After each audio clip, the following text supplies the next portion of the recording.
প্রভু দিলে আরে পারক সারা পাইলে আমার আর কিছু লাগবে আল্লাহু আকবার আর আল্লাহু আকবার। বন্ধু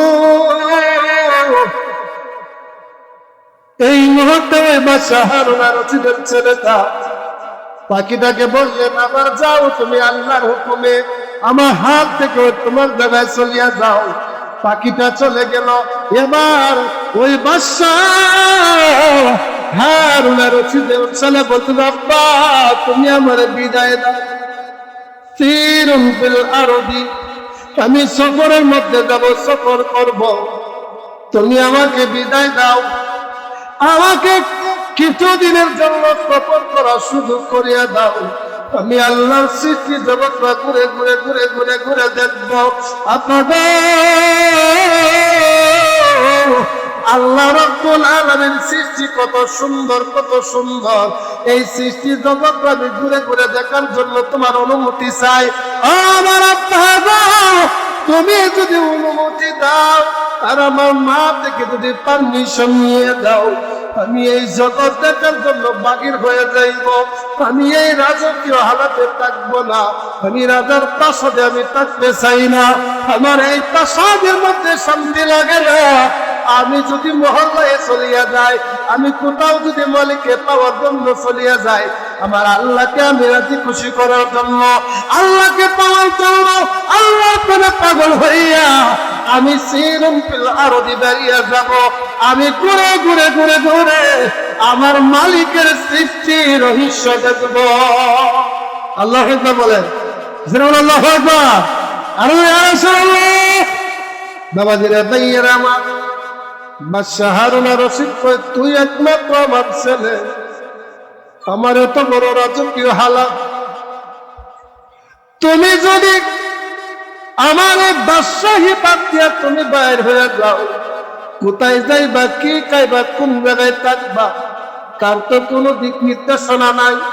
আমি বাবা হইয়া আমার ছেলেরা আমি বাহির হইতে দিতে পারি বাবা।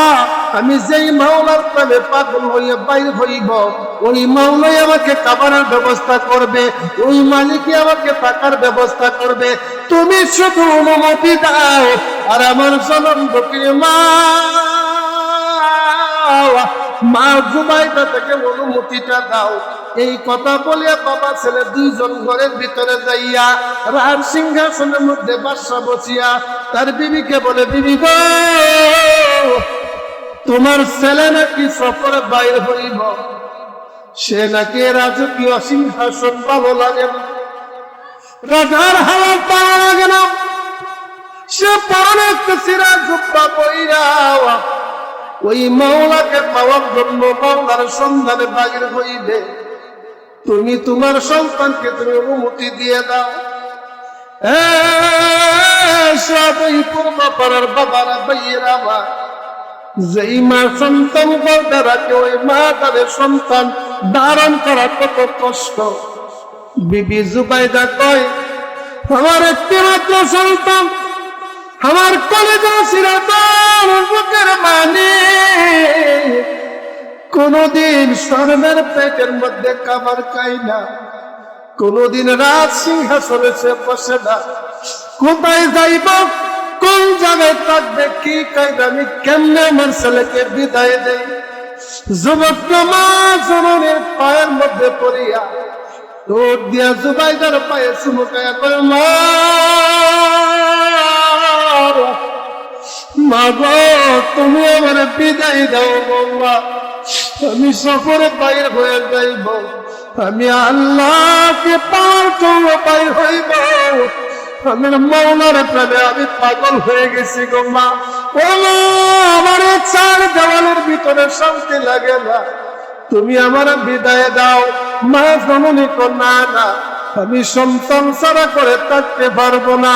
সন্তান যদি বিদেশে থাকে, ওই মা জানে সন্তান হারানো, সন্তান না থাকলে কত কষ্ট হয়। বাবারা ভাইয়েরা আমার, বিবি জুবাইদা ছেলেকে বিদায় দিতে চায় না। ছেলে পাগল হয়ে মার কদমে পড়ে কান্দে, গো মা আমার তুমি অনুমতি দাও, আমাকে তুমি বিদায় দাও, হয়তো তোমার সঙ্গে আমার আর দুনিয়াতে দেখা হবে না। ও মা, তোমার সঙ্গে আমার দেখা হবে জান্নাতে। আল্লাহু আকবার বলেন, আরো জোরে বলেন ইয়া রাসূলুল্লাহ, লা ইলাহা লা ইলাহা লা ইলাহা لا إله إلا لا إله لا إله إلا الله محمد رسول الله صلى الله تعالى عليه وسلم। বাবারা জবান খুলে বলেন আল্লাহু আকবার। না হয় না আশিকে রাসূলের জবানের পাওয়ার এত কম হবে না। এই নবীর প্রেম, নবীর মহব্বত, নবীর ভালোবাসা অন্তরে রাখিয়া মদিনা নবীর রওজাতুল পাকে শুয়ে দেখতেছে, নবীকে খুশি করার জন্য জবান দিয়া উচ্চ আওয়াজে বলে ইয়া রাসূলুল্লাহ, আরো জোরে বলে ইয়া রাসূলুল্লাহ, আর একটু মহব্বত বলে ইয়া ওলিয়াল্লাহ। এই বলা মা সন্তানকে বিদায় দিতে রাজি হয় না।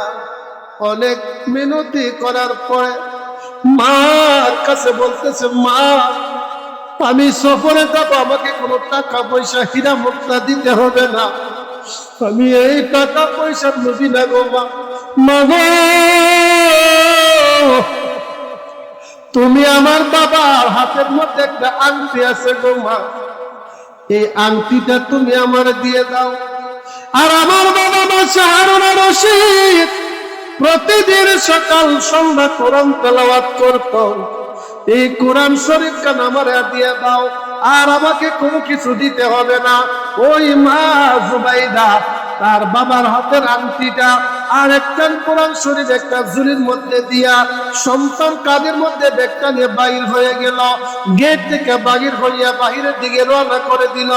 মা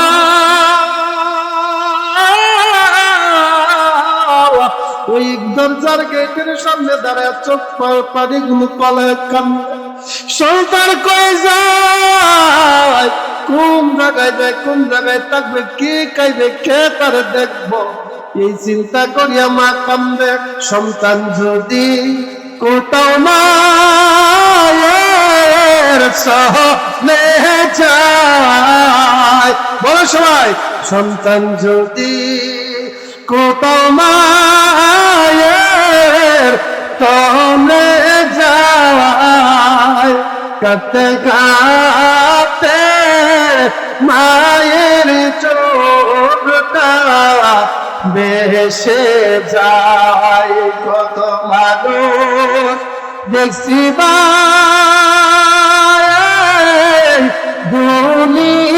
দুনিয়ায়, মায়ের মহব্বত আপনকে নাই রে নাই। আওয়াজ করে আল্লাহু আকবার, আরো জোরে ইয়া রাসূলুল্লাহ। বন্ধুরে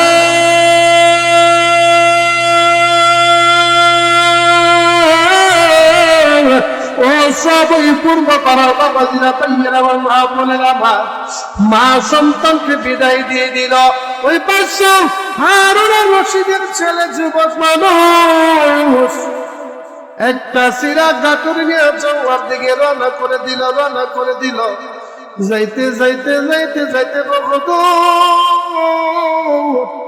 বহুদূর একটা তিপতের মাথার মধ্যে চৌরাস্তার মোড়ের মধ্যে নামাজের মুসল্লাটা বিছাইয়া, এই যুবক এখনো সময় আছে, আমার আল্লাহর নাম নাও, আল্লাহর নাম নাও। তুমি যখন দুনিয়া থেকে বিদায় হয়ে যাইবা, এই দুনিয়া তোমার কেউ আপন হবে না, এই কবরের সাথী কেউ হবে না, কবরের সাথে তোমার মালিক হবে। মিজানের সাথে তোমার মালিক হবে, ওই মাওলার প্রেমে পাগল হইয়া দাও। এত বড় কোটি কোটি কোটি কোটি মিলিয়ন মিলিয়নের মালিক, যার কথা গোটা রাষ্ট্রের মানুষে শুনে, ওই বাদশার ছেলে হইয়া চৌরাস্তার মোড়ে একটা নামাজের বস্তা বিছাইয়া ওই জায়গায় বসে বসে নামাজ পড়ে, আবার নামাজ পড়ার শেষ করার পরে জিকির করে, জিকির করার শেষ হওয়ার পরে কোরআন তেলাওয়াত করে, এমনি ভাবে করতে করতে করতে করতে জীবন চলতেছে। হঠাৎ করে আল্লাহর লীলা বোঝা বড় দায়। আল্লাহ কার ভাগ্যে কি লেখা রাখছে এটা দুনিয়ার মানুষে বলার ক্ষমতা নাই। ওই এলাকার, ওই গ্রামের, ওই এলাকার একজন আল্লাহওয়ালা ব্যক্তি, উনার একটা ঘর নির্মাণ করার প্রয়োজন পড়ছে। আমরা ঘর বানাই না, ওই আমরে বলতেছে যে আমার রাজমিস্ত্রি দরকার, আমি একটা ঘর নির্মাণ করব। এই কথা বলে ওই আল্লাহর ওলি এলাকার যুবকদেরকে জিজ্ঞাসা, কেউ আসেনি রাজমিস্ত্রি যে আমি একটা ঘর নির্মাণ করব, এই ঘরের মধ্যে কাজ করার জন্য? এলাকার মধ্যে ঘুরতে ঘুরতে ঘুরতে ঘুরতে ওই পাহাড়ের কাছে গেল। এটা তো আল্লাহর নিয়ে গেল, আল্লাহর খেলা বোঝা বড় দায়। এই মুহূর্তে ওই এলাকার যুবকেরা বলতেছে, হুজুর আপনি যে ঘর বানাইবেন, আমরা দেখছি একটা যুবক ওই চৌরাস্তার মধ্যে দীর্ঘদিন ধরে এখানে বসে বসে শুধু নামাজ পড়ে, কোরআন তেলাওয়াত করে, জিকির করে। আপনি ওই যুবকের কাছে যান, ও যদি কাজ করার ইচ্ছা হয় হয়তো বা করলে করতে পারে। আল্লাহু আকবার বলেন, জোরে আল্লাহু আকবার।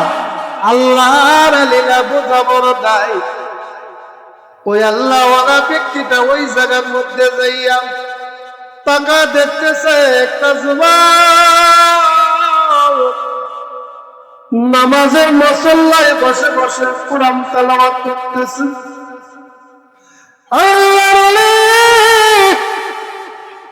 পিছন দিক দিয়ে দাঁড়াইয়া যুবকটাকে সালাম দিলেন, আসসালামু আলাইকুম ওয়া রাহমাতুল্লাহ। এক মুসলমান আরেক মুসলমানের সাথে দেখা হওয়া মাত্র সালাম দিবেন, ঠিক নেই? সালাম দেওয়া সুন্নাত, সালামের জবাব দেওয়া ওয়াজিব। ওই আল্লাহর বান্দা বলতেছে, আমি সালাম দেওয়ার পরে যুবক কোরআন তেলাওয়াত শেষ করিয়া কোরআন শরীফটা মারিয়া মাথাটা ঘুরাইয়া আমার সালামের জবাব দিল, ওয়ালাইকুমুস সালাম। কে আপনি, কি জন্য আছেন, কি স্যার? যুবক রে, আমি তোমার কাছে আছি, তুমি কি কাজ করবানি? অথচ কত বড় বাদশার ছেলে, জাহানের মালিক, যার বাড়িতে শত শত কর্মচারী কাজ করে। কিতাবের মধ্যে আছে ওই যুবকের মা বিবি জুবাইদা, বিবি জুবাইদার 40 জন দাসী ছিল, 40 জন কোরআনের হাফেজা মহিলা ছিল।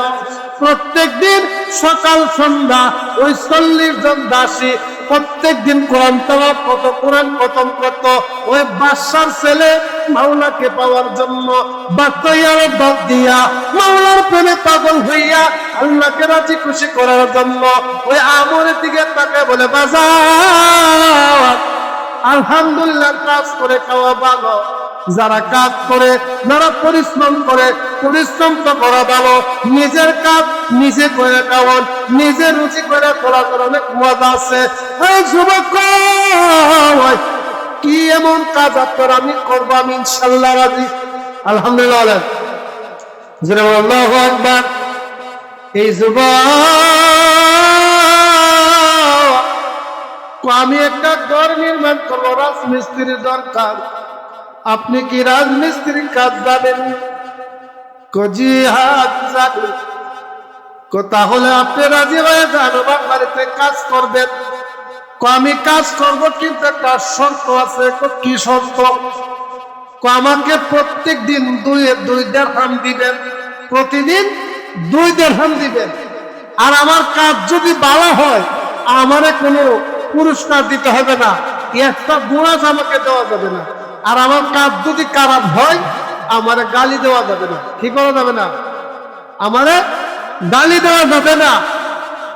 আমি যখন জোহরের নামাজ আযান হবে এবং আসরের আযান হবে, এই 2 ওয়াক্ত আমাদের নামাজের সুযোগটুকু দিবেন। আল্লাহু আকবার বলেন। কত যুবক মসজিদে 5 ওয়াক্ত মুয়াজ্জিনে ডাকে, নামাজে যায় না, নামাজ পড়ে না।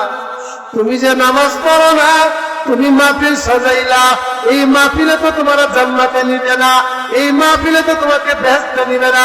তোমার ইবাদত বন্দেগী তুমি করতে হবে ওই